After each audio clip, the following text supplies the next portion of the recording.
নবী সাল্লাল্লাহু আলাইহি ওয়াসাল্লাম বলেছেন, মোরগ কেন ডেকে ওঠে তোমরা কি জানো? সাহাবীরা বলছেন, আল্লাহ এবং তার রাসূল ভালো জানেন। রাসূল সাল্লাল্লাহু আলাইহি ওয়াসাল্লাম বলেছেন, যখন ফজরের ওয়াক্ত হয় তখন তোমরা শুনবে মোরগ ডেকে ওঠে। ডেকে ওঠে না? নবী সাল্লাল্লাহু আলাইহি ওয়াসাল্লাম বলছেন, এই মোরগ আল্লাহ পাকের রহমতের ফেরেশতাদেরকে দেখতে পারে। বলে সুবহানাল্লাহ। অতএব তোমরা তখন এই দোয়া পাঠ করো, আল্লাহুম্মা ইন্নী আসআলুকা মিন ফাদলিক। কি দোয়া? আল্লাহুম্মা ইন্নী আসআলুকা মিন ফাদলিকা। এই দোয়াটা পড়বেন সকালবেলা। তো যে রহমতের ফেরেশতা একটা মোরগ দেখতে পাচ্ছে, আমি দেখতে পাচ্ছি না, তাহলে আমার দৃষ্টির সীমাবদ্ধতা জানান দিচ্ছে একটা মোরগ।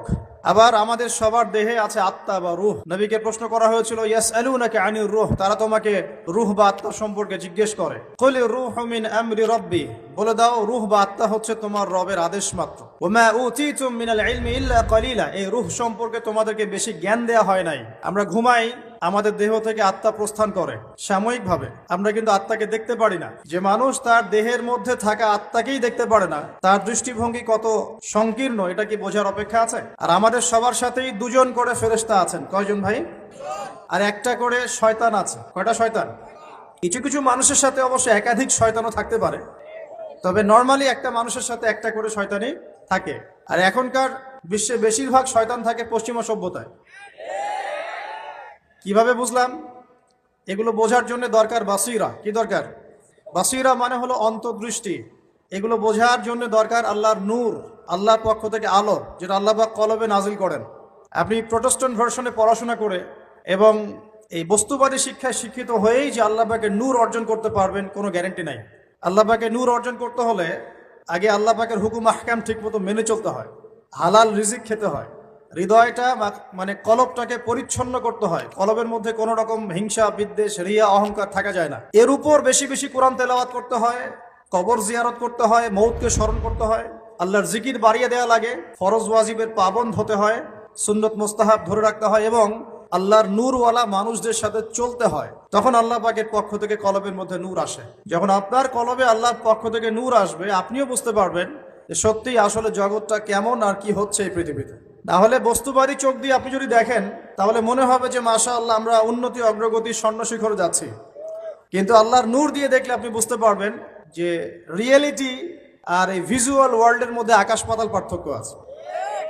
আজকে খুব ভালো লাগছে যে আমি শিক্ষিত সমাজে কথা বলছি, এরকম সমাজই আমি প্রত্যাশা করি।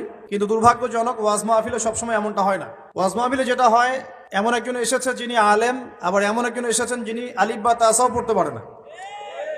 একজন এসেছে নামাজও পড়ে না কখনো, আর একজন এসেছে মাশাআল্লাহ তাহাজ্জুদ গোজার।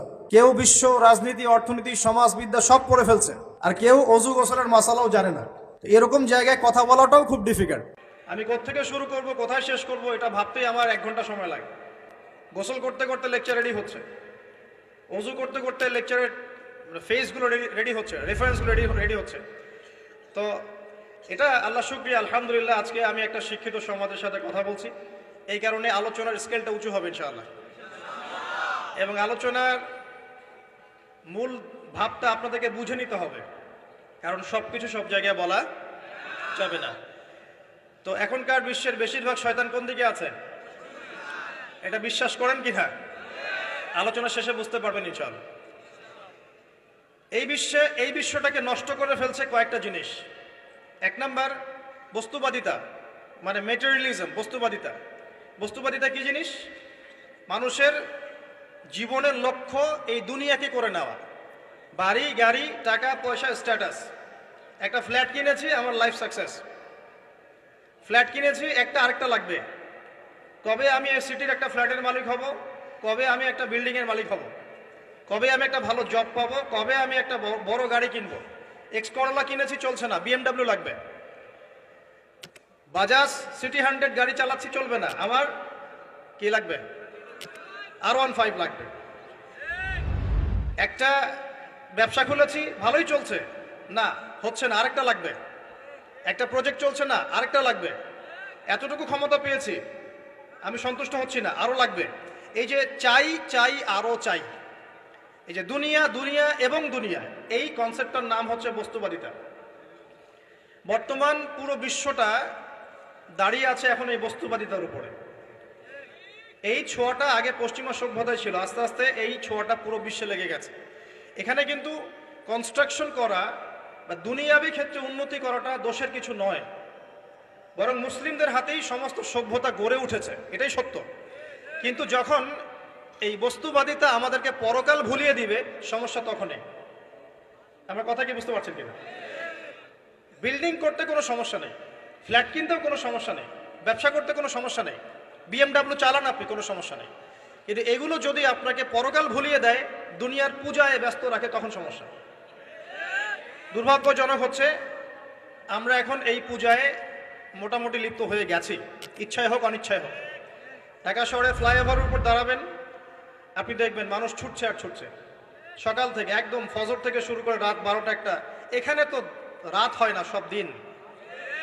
আর নবী সাল্লাল্লাহু আলাইহি ওয়াসাল্লাম শেষ জামানার হাদিসগুলোর মধ্যে বলেছিলেন যে যখন মানে ছেলে মেয়ের পোশাক পরবে, মেয়ে ছেলের পোশাক পরবে, যখন আনতালিদা লামাতু রাব্বাতুহা, মানে দাসী তার মনিবকে জন্ম দিবে।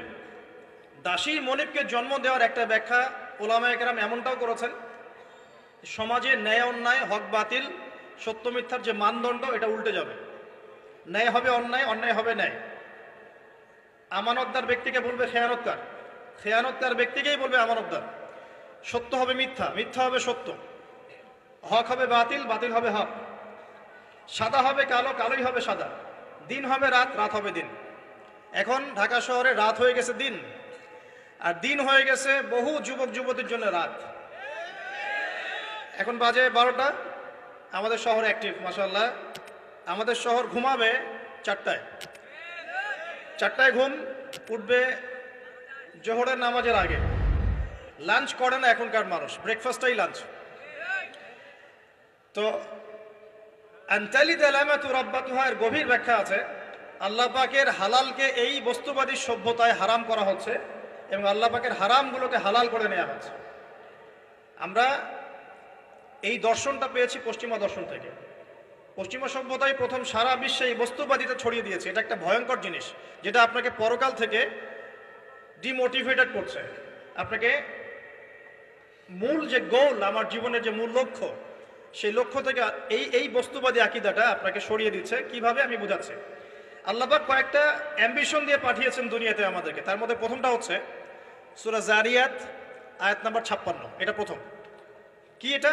আল্লাহ পাক বলছেন ওয়ামা খালাকতুল জিন্না ওয়াল ইনসা ইল্লা লিয়াবুদুন, বা'দা আউযু বিল্লাহি মিনাশ শাইতানির রাজীম, ওয়ামা খালাকতুল জিন্না ওয়াল ইনসা ইল্লা লিয়াবুদুন। আল্লাহ পাক আপনাকে আমাকে প্রথম যে দায়িত্ব দিচ্ছেন সেটা হচ্ছে এই, আমি মুসলিম, আমি নারী হই, পুরুষ হই, যুবক হই, যুবতী হই, যেই হই না কেন, আল্লাহ পাক আমাকে বলছেন ওয়ামা খালাকতুল জিন্না ওয়াল ইনসা ইল্লা লিয়াবুদুন। দেখো, আমি জিন আর মানব জাতিকে শুধুমাত্র আমার ইবাদত করার জন্যই দুনিয়ায় পাঠিয়েছি, আর কোনো কারণ নাই।